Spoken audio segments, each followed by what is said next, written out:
시편 119편 73절에서 80절의 말씀 함께 보십니다.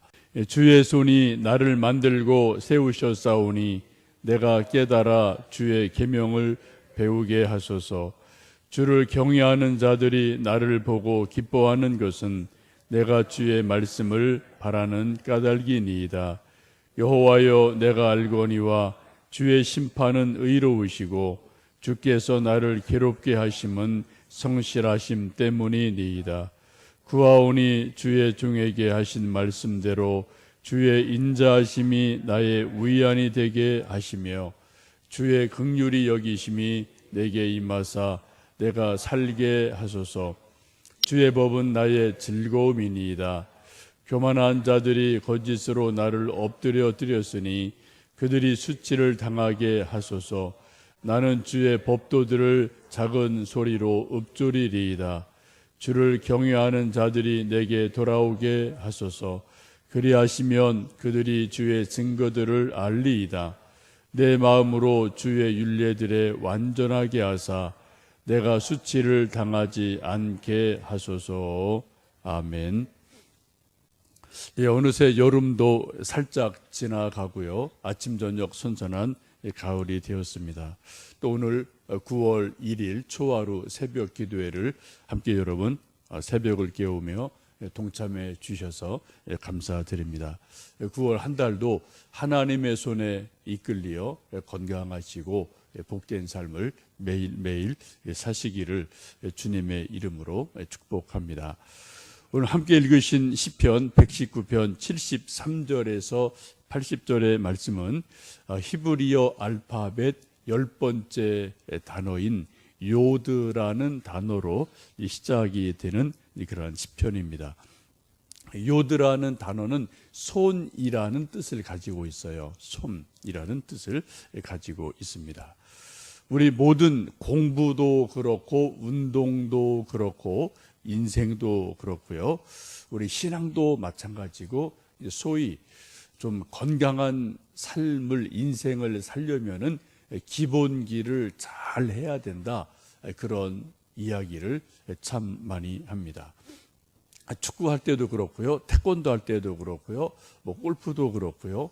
피아노도 그렇고요. 모든 것들 배울 때 소위 기본기를 배우죠. 그것이 뭐 1년, 2년이 될지라도 기본기를 잘 배워두면은 계속해서 실력이 향상이 되는데 기본기를 잘못 배우면은 어느 정도 올라가다가 더 이상 올라가지 않는 일들이 있거든요. 요즘 가끔 뉴스에서 이렇게 저렇게 좀 등장하는 좀 부정적인 인물들이 가끔 있는데 그런 분들도 결국은 한마디로 말씀드리면 기본기가 충실하지 않은 거거든요. 기본기가 완벽하게 되지 않으니까 어느 정도 올라가다가 사도 바울의 말씀처럼 선줄로 생각하는 자는 넘어질까 조심하라 라는 말씀처럼 섰다 하는 순간에 이제 이게 넘어지는 거죠. 왜요? 기본기가 뭔가 부실한 부분이 있기 때문에 그런 일이 일어납니다. 우리 인생을 복되게 건강하게 살기 위해서 특별히 우리 신앙생활도 마찬가지고요. 늘 기본기를 세우고 다지는 것은 너무 중요합니다. 우리 신앙의 기본기는 성경 말씀에 다 있습니다. 성경 말씀을 떠나서는 우리가 신앙생활을 할 수도 없고 한다 하더라도 뭔가 잘못된 자기식의 신앙생활이지 하나님 원하시는 신앙생활은 될 수가 없지요. 그래서 올해가 종교개혁 500주년인데 여러분 너무나 잘 아시는 세 가지 종교개혁의 슬로건 오직 믿음으로 오직 성경으로 오직 은혜로. 성경 없이는 믿음도 모르는 거고요. 은혜를 알 도리도 없죠. 모든 것의 기본은 역시 성경으로 돌아가는 것임을 알게 됩니다. 문제는 우리가 집에 여러분 성경책 두세 권 다 있으실 거예요. 어떤 분은 차에도 두고 다니는 분 있고 어떤 분은 핸드폰에도 있고 저도 성경책 제 집에 방에 여러 권 있습니다. 우리 교회 다니는 분들 집에 적어도 두세 권 성경책 옛날에 읽던 것, 새로 산 것 다 있으실 터인데, 문제는 우리 집에도 있고 책상에도 있고 내 손에도 있는데 성경 말씀이 내 마음에 없을 때가 많아요. 내 영혼에 성경 말씀이 없을 때가 참 많거든요. 성경 따로, 우리 삶 따로, 이럴 때 우리가 이제 문제가 되죠. 우리가 성경을 깨닫지 못하면 우리가 아무리 성경책이 옆에 있다 하더라도 소용이 없게 됩니다. 오늘 함께 읽으셨던 말씀 73절 말씀 다시 읽어 보십니다. 73절이요. 주의 손이 나를 만들고 세우셨사오니 내가 깨달아 주의 계명들을 배우게 하소서. 내가 깨달아 주의 계명들을 배우게 해 주십시오라고 지금 기도를 하고 있습니다. 깨닫지 못하면 배우지 못하고 알 도리가 없다라는 말씀입니다. 우리 속담에 난 놓고 기억자도 모른다라는 말이 있는데, 여러분 뭐 다 아시잖아요. 이렇게 기억자로 되어 있는데, 나무꾼들, 농사 짓는 분들 뭐 매일 일할 때 낫자로 들고 다니거든요. 시골 가시면 여러분, 요즘은 안 그렇지만 옛날에 정말 농사하거나 나무꾼들 산에 올라가려면 아예 낫 가지고 그냥 하루 종일 산 오르내리거든요. 뭐 풀 베고 낫으로 뭐 나무 베고 뭐 이런 거 지나가거든요. 근데 하루 종일 낫을 들고 있는데 이 나무꾼이 뭘 모른다고요? 기억을 몰라요. 기억을. 참 이게 얼마나 대단한 일입니까? 손에 하루 종일 들고 있는데 몰라요. 왜요? 배우지 않았기 때문에, 깨닫지 않았기 때문에 그렇습니다. 그만큼 깨우침, 배움이 중요합니다. 시편 이 뒤편에 조금 더 가면은 이제 시편 119편 125절에 그러한 말씀이 있습니다.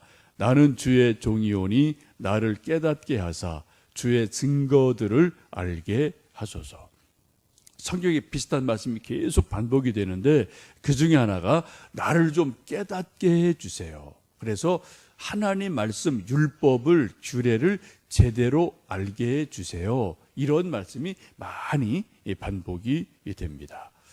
이 시편 119편 125절 말씀을 현대인 성경은 조금 다르게 번역을 하는데, 나에게 통찰력을 주셔서 주의 법을 깨달아 알게 하소서. 통찰력을, 보통 눈이 아니죠. 새로운 통찰력을 주셔서 하나님 말씀 읽을 때 깨달아서 알게 해주세요 라고 기도를 하고 있습니다. 그걸 영어 성경 보시면은 뭐 여러 단어를 쓰는데 뭐 discernment, understanding 이런 단어를 쓰거든요. 이게 분별을 한다는 거죠. 그래서 이해를 한다, 그런 의미를 가지고 있습니다. 여러분, 우리 학창 시절에 고민거리 중에 하나가 영어 공부할 때 영어책 두툼한 거 뭐 여러분 뭐 다 갖고 계셨잖아요. 하루 종일 갖고 읽고 있어도 영어 실력이 초보 단계일 때 고민이 뭐예요? 암만 영어를 읽어도 해독이 안 되는 게 있어요. 그죠? 우리 단어를 모르고 깨우치질 않으니까 단어는 열심히 읽는데 이게 전체 이 뜻이, 의미가, 숨은 뜻이 해독이 안 되니까 이게 뭐 읽긴 읽어도 이게 참 답답할 때가 참 많지 않습니까? 우리 성경도 그런 게 있지 않을까요? 우리가 읽긴 읽는데 좀 이 해독이 안 되면 참 답답한 일이 일어나게 되죠. 저는 이 성경 말씀을 깨닫는 것을 호두에 좀 비유하고 싶습니다. 여러분, 호두를 우리가 많이 가지고 있어도, 아무리 뭐 많이 가지고 있어도 그것을 깨서 그 속에 있는 고소한 호두를 먹지 않으면 호두를 아무리 많이 가지고 있어도 소용없어요. 뭐 손에 뭐 주물럭거리는 것밖에 되지를 않죠. 호두 껍데기가 단단해서 이게 보통에서는 뭐 깨지지 않지 않습니까? 성경 말씀도 보시면 일반적으로 좀 딱딱해요. 그죠? 이 어떤 문체라든지 이 어떤 전체 글씨가 부드럽지는 않거든요. 딱딱해요. 그런데 이 딱딱한 호두의 껍질을 딱 깨서 그 속에 있는 고소한 알맹이를 먹게 되면 정말 그렇게 기가 막힌 맛이 있는 것처럼, 영양이 있는 것처럼, 하나님 말씀도 겉으로 볼 때는 단단해 보이겠지만은 우리가 이것을 깨우치기만 하면은 어떻게 해요? 송이 꿀보다 더 달다라는 말씀을 성경은 우리에게 가르쳐주고 있습니다. 우리가 어떻게 성경 말씀을 깨우칠 수가 있을까요? 가장 좋은 방법은 시편 119편에 계속 반복되는 말씀인데 78절 말씀을 함께 읽어 보십니다. 교만한 자들이 거짓으로 나를 엎드려뜨렸으니 그들이 수치를 당하게 하소서. 나는 주의 법도들을 작은 소리로 읊조리리이다. 하나님 말씀을 잘 깨달아가는 방법은 주의 법도를, 주의 계명을, 주의 말씀을 작은 소리로 읊조리는 겁니다. 시편 119편 여러분 쭉 읽어보시면서 오늘 좀 새롭게 한번 쭉 1절부터 끝절까지 읽어보시면 좋겠는데요. 거기 주의 계명을, 주의 법도를 작은 소리로 읊조리나이다, 읊조립니다 라는 단어가, 표현이 몇 번 있는지 한번 좀 줄을 그어보시면서 읽어보시면 좋겠어요. 이게 아주 많이 반복이 됩니다. 하나님의 말씀을 읊조린다는 게 뭡니까? 묵상한다는 거예요. 히브리어로 하가라는 단어입니다. 하나님의 말씀을 계속 마음에 두고 묵상하고 암송하고 계속 묵상하고 묵상할 때 어느 순간 그 말씀이 딱 깨우쳐진다는 거죠. 그래서 이 문자, 단어의 의미를 넘어서 숨어있는 영적인 의미를 깨닫게 되는 놀라운 일이 하나님 말씀을 묵상할 때, 읊조릴 때 일어난다라고 성경은 말씀을 합니다.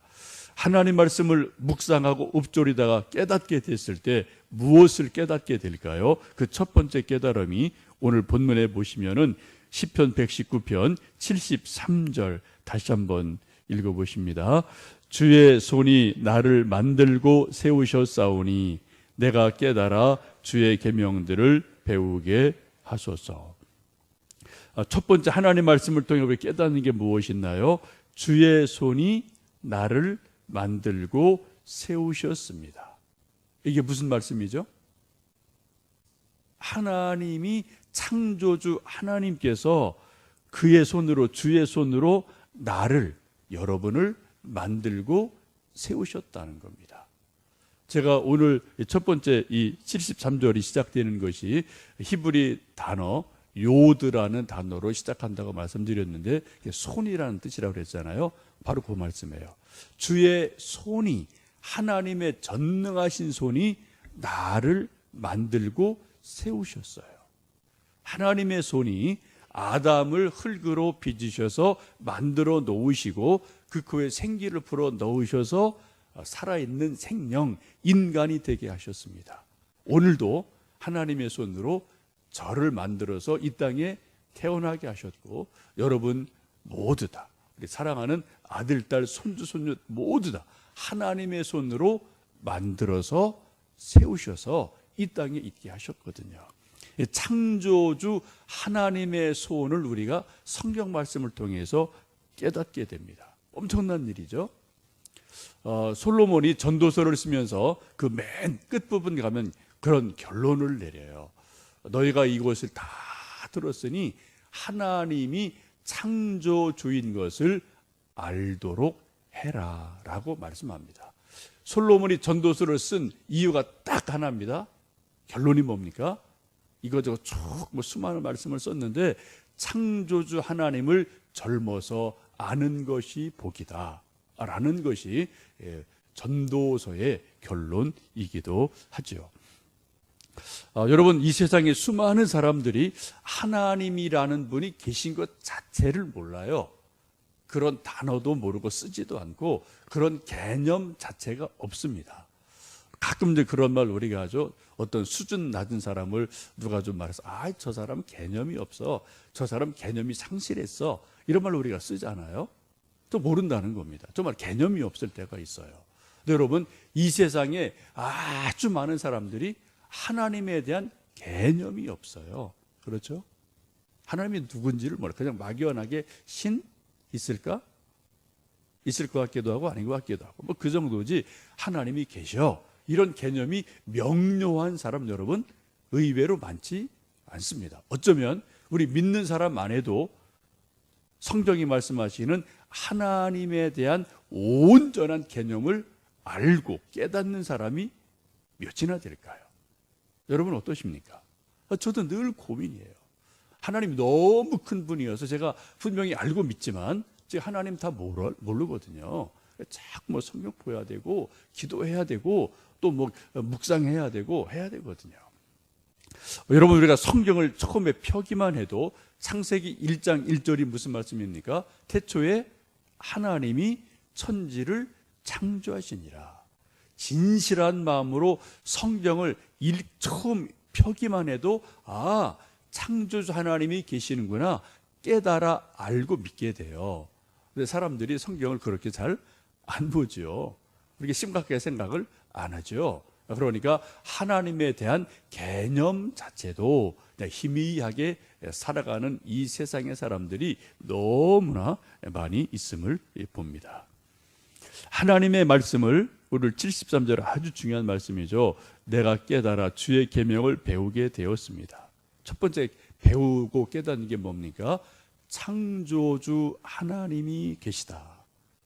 그분의 손으로 나를 만드시고 세우셨구나. 나를 이 땅에 만들어 놓으셨구나. 창조주 하나님을 알게 됩니다.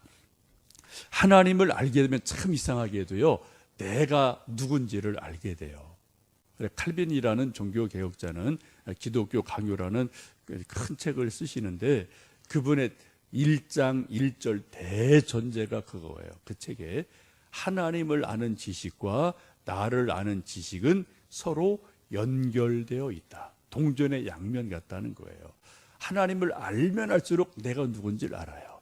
내가 누군지를 알면 알수록 하나님을 잘 알게 되는 그런 서로 연결되는 지식이 있게 되죠. 하나님을 창조주 하나님을 알게 될 때 내가 어떤 존재인지를 알게 되는데요. 우리 75절에서 77절 말씀을 읽어보십니다. 여호와여 내가 알거니와 주의 심판은 의로우시고 주께서 나를 괴롭게 하심은 성실하심 때문이니이다. 구하오니 주의 종에게 하신 말씀대로 주의 인자하심이 나의 위안이 되게 하시며 주의 긍휼히 여기심이 내게 임하사 내가 살게 하소서. 주의 법은 나의 즐거움이니이다. 하나님을 아는 사람은 우리 인생을 알아가게 돼요. 인생의 의미를 알아갑니다. 오늘 읽으신 75절 말씀 보시면 하나님의 심판이 있다고 그래요. 그래서 하나님의 심판을 받을 때 우리가 괴로움을 당할 때도 있다라고 말씀합니다. 하나님 믿는 사람도 때때로 괴로운 일이 있습니다. 하나님의 책망 받습니다. 잘못하면 하나님이 책망하시고 꾸짖으시죠.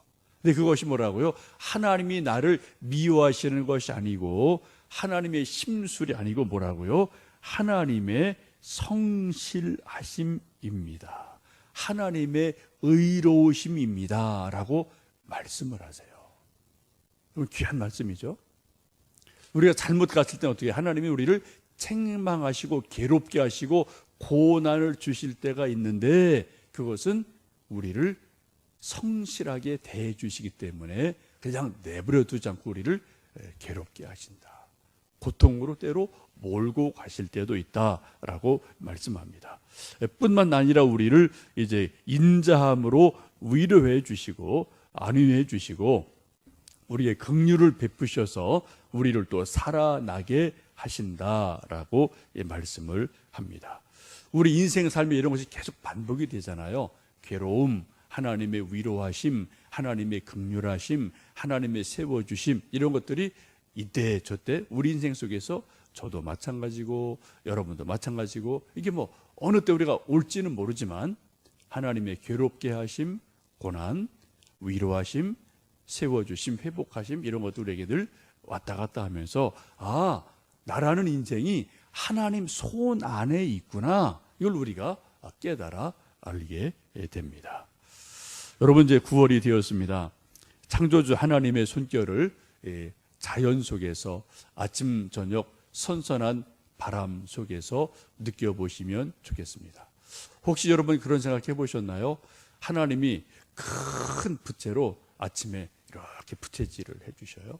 또 저녁에 하나님이 큰 부채로 부채질을 해주시니까 바람이 쭉 일어가고요. 이게 선선한 바람을 느끼거든요.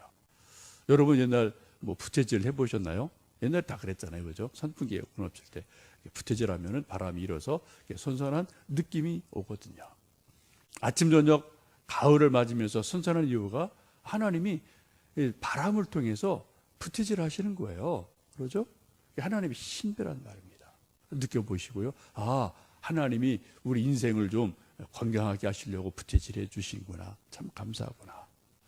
또 나뭇잎들이 뭐 살랑살랑거리기도 하고요. 또 이제 뭐 나뭇잎살이 조금 색이 또 변하기도 하고요. 이런저런 것을 보시면서 아, 하나님이 큰 손으로 지금도 이 지구를 이렇게 만지고 계시는구나. 또 때로 나의 개인적인 어떤 뭐 건강 혹은 이런저런 일들, 우리 마음이 뭐 이렇고 저렇고 하는 것들을 좀 생각해 보시고 또 하나님 말씀 묵상하는 가운데 하나님의 손에 만져주심을 느껴보시면 좋겠습니다. 여러분 즐겨 부르시는 가스펠 중에 그런 가스펠이 있어요. 주님이여 이 손을 꼭 잡고 가소서 약하고 피곤한 이 몸을 폭풍 후 흑암 속 해치사 빛으로 손잡고 날인도 하소서라는 가스펠이 있는데 하나님 이 손을 꼭 잡고 인도해 주세요.